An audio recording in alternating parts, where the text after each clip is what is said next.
સુરતના વરિયાવમાં ખુલ્લી ગટરે 2 વર્ષના બાળકનો ભોગ લઈ લીધો અને આ માસૂમનો ભોગ લેવાયા બાદ પણ કતારગામ વિસ્તારમાં હજી પણ ગટરોના ચેમ્બરોની આ જ સ્થિતિ જોવા મળી રહી છે।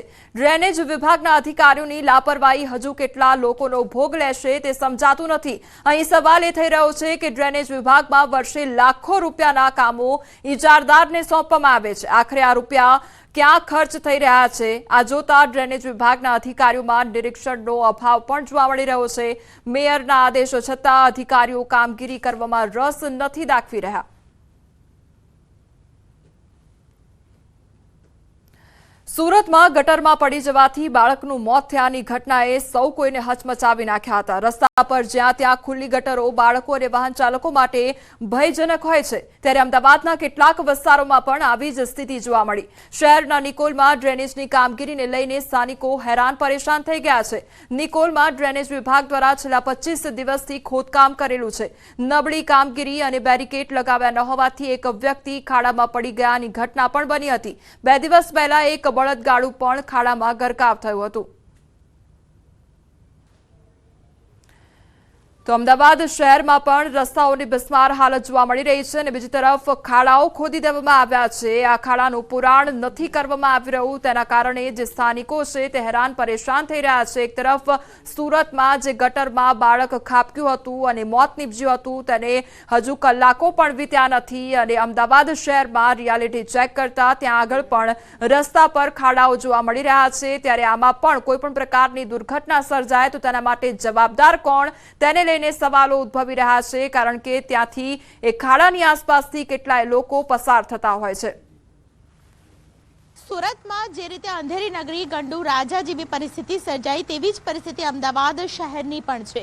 અમદાવાદના નિકોલ વોર્ડમાં હું અત્યારે છું અને નિકોલમાં પરિસ્થિતિ જુઓ તો અહીંથી પસાર થતા લોકો ત્રાહિમામ પોકારી ગયા છે। તેની પાછળનું કારણ કે અમદાવાદ મહાનગરપાલિકાના ડ્રેનેજ પ્રોજેક્ટ વિભાગ દ્વારા જે ડ્રેનેજ લાઇનની કામગીરી ચાલી રહી છે ત્યાં ક્યાંક મંદ ગતિએ ચાલી રહી છે। ત્યાં સુધી કે આ જ વિસ્તારની અંદર એક બાળક છે તે ખાસ કરીને આ જગ્યા પરથી પસાર થાય છે અને તે અહીં પડી જાય છે, સ્લીપ થઈ જાય છે। એક ગાડું અહીંથી પસાર થાય છે તે અહીં માટીમાં ખૂંપી જાય છે, પરંતુ પરિસ્થિતિ એવી છે કે ખાસ કરીને અમદાવાદ મહાનગરપાલિકા તેનું કોઈ પણ પ્રકારનું ધ્યાન લેતી નથી। આ પ્રકારની પરિસ્થિતિ વચ્ચે લોકો કેવી રીતે જીવી રહ્યા છે લોકો સાથે પણ વાતચીત કરવાનો એક પ્રયત્ન કરીશું।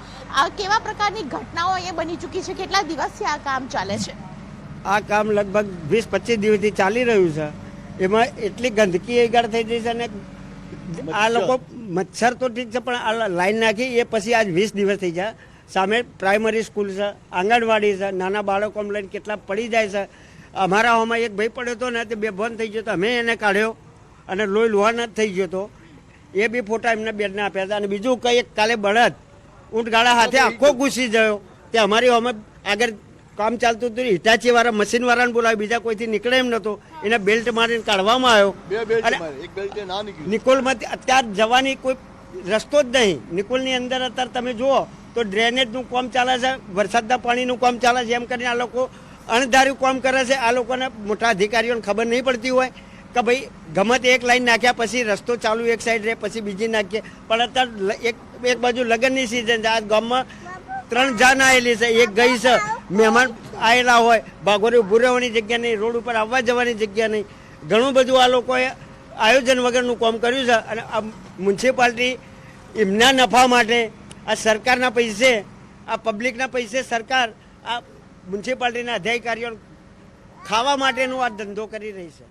આ પ્રકારનો આક્ષેપ લોકોનો છે, તમે શું કહેશો ભાઈ? કારણ કે અહીં જે પ્રકારની ગંભીર ઘટનાઓ બની છે, આવી પરિસ્થિતિ વચ્ચે સુરતમાં પણ આવી પ્રકારની ઘટના બની, તમે શું કહેશો આ ઘટનાઓને લઈને? ખાસ કરીને હવે ક્યારે કામ પતવું જોઈએ?